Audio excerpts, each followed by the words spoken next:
Assalamualaikum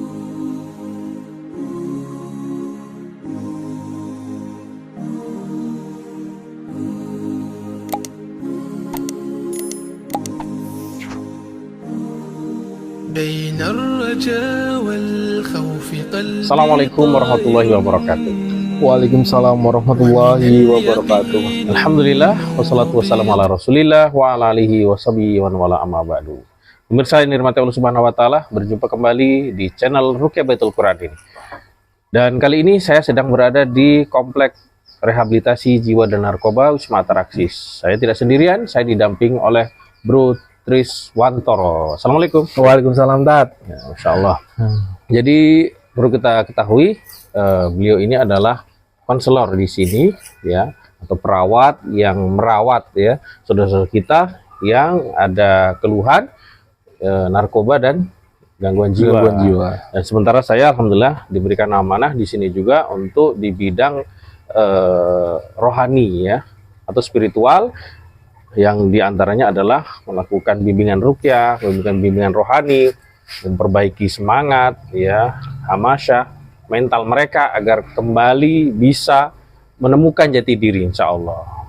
Oke, Bro Tris, Ya, di tengah-tengah kesibukannya Bro Tris ini, ya, Masya Allah, kita ucapkan banyak terima kasih sudah meluangkan waktunya, dan kita ingin berbagi kepada pemirsa sekalian.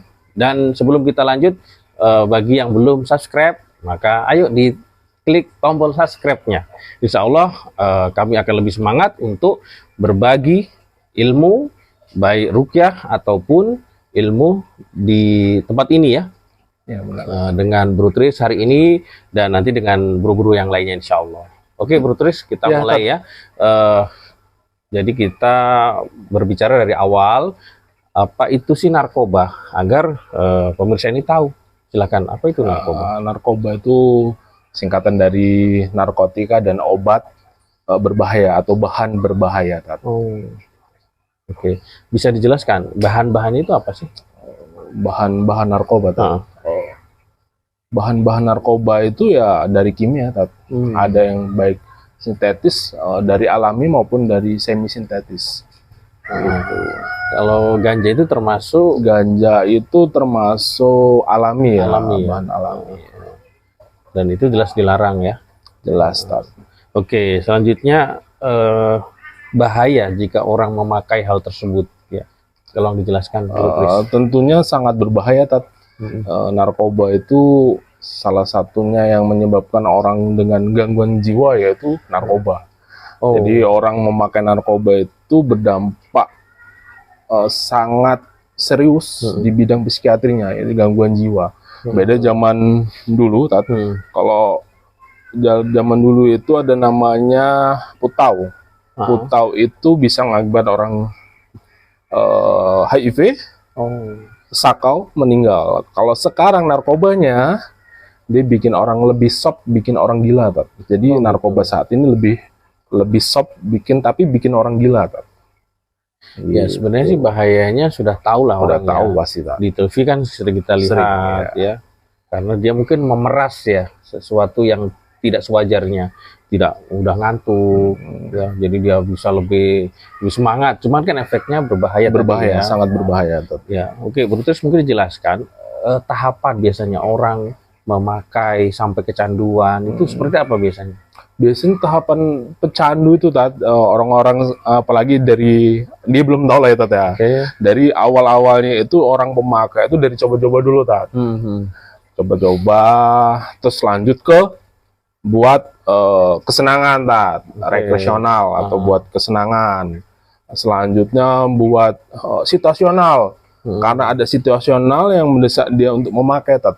Misalkan ada permasalahan dalam keluarga ataupun diajak kawan, situasional tuh, Tat.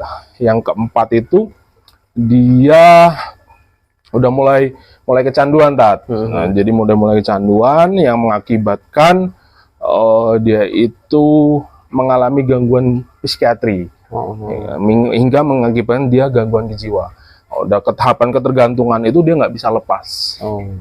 Gitu. Jadi dari tahap coba-coba, rekreasional, situasional, terus akhirnya kecanduan itu, mengajukan gangguan kejiwaan itu. Berarti dia susah untuk terlepas ya, karena sangat sulit kalau udah jadi kecanduan itu udah mendarah daging, ibaratnya kronis. Kalau di bahasa kami itu adiksi, kecanduan. Gitu. Jadi kecanduan itu kronis. Oke. Nah, sekarang kita berbicara solusi nih. Mungkin kan ada, mungkin pemirsa ini saudaranya atau bahkan mungkin beliau sendiri, Anda sendiri yang merasakan hal ini. Nah, insya Allah tetap ada solusi. Benar. Karena Allah Subhanahu Wa Taala memerintahkan kepada kita untuk bertobat kepada Allah, untuk kembali ke jalan Allah, dan bukan kemudian mengakhiri dengan keburukan. Benar. Sudah melakukan itu keburukan, kemudian diakhiri dengan keburukan, tentunya salah 2 kali. Nah, saya nanya ini Bro Tris, solusinya apa sih kalau ada orang seperti itu? Yang pertama kita harus mengambil tindakan karena yang pecandu itu sangat-sangat sulit untuk bisa diobati. Salah satunya dia masih menyangkal atau dia merasa baik-baik aja atas pemakainya, sehingga dia tidak mau untuk mau direhab. Salah satunya sebenarnya solusinya direhabilitasi, Orang pecandu itu salah satunya harus direhabilitasi. Direhabilitasi itu dibentuk lagi pola pikirnya, dipangkas perilakunya, yang rusak misalkan psikologinya diperbaiki, perilakunya diperbaiki, hingga kecanduannya yang mengakibatkan dia kecanduan itu harus dia benar-benar bisa lepas dari kecanduan itu. Oke, jadi solusinya adalah direhabilitasi.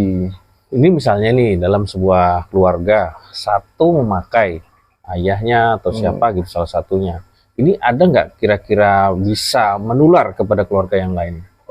Bisa, Jadi kalau dalam penelitian itu, dibunyikan jika orang tua seorang pecandu, maka akan diturunkan 40% anaknya sebagai pecandu, Belum, apalagi digabung dengan lingkungannya, dengan kondisi lain sebagainya, tidak mendapatkan pendidikan yang baik hingga sampai dia 100% menjadi pecandu. Jadi udah ada titisannya, Jadi kalau orang tuanya pecandu bisa dititiskan ke anaknya. Apalagi kalau misalkan saudara lingkungan memakai, ada yang memakai, bisa jadi dia terkontaminasi untuk bisa memakai juga. Gitu, karena menjanjikan enak nih, akhirnya dia pakai juga Nah, itu dari kesalahan satu dibiarkan ya. Dibiarkan. Tidak diputus penyebarannya, mata rantai, sehingga bisa menularkan. Nah, di Wisma Atraksi ini, alhamdulillah kita kan sudah lama berkecimpung di dunia pengobatan ini, dan kita harapan kepada pemirsa, jika ada saudaranya, jangan malu-malu ke sini, Insya Allah kami siap untuk memberikan pertolongan. Insya Allah bisa sehat seperti sedia kala. Jangan kemudian putus asa. Nah, di tempat ini modelnya bagaimana, Mas Bro Tris? Apakah medis saja atau bagaimana? Jadi di sini salah satunya tempat rehabilitasi yaitu TC Combine Spiritual. Karena yang punya lembaga ini memang orang Muslim, kita pun yang pekerjanya Muslim, tapi memang akhirnya di rehab ini memang kental dengan spiritual yang keagamaan Islam banget. Jadi kayak ada kultum, ada ngaji, ada sholat itu wajib, baca Al-Quran, sampai dengan ruqyah dua kali dalam seminggu, hingga ada pengobatan secara medisnya, didatangkan dokter psikiatri untuk menangani psikiatriknya, gitu. Tapi lebih kentalnya ke spiritualnya. Jadi dia dibentuk lagi dengan Islamiahnya lagi, gitu. Ini menjadi solusi tentunya ya. Selain memperbaiki jasmaninya, rohaninya juga diperbaiki. Karena insya Allah ketika iman seseorang itu baik, maka akan bisa untuk memfilter ya, ketika ada tawaran baik bayar ataupun gratis, kita kan bisa mengatakan saya tidak mau.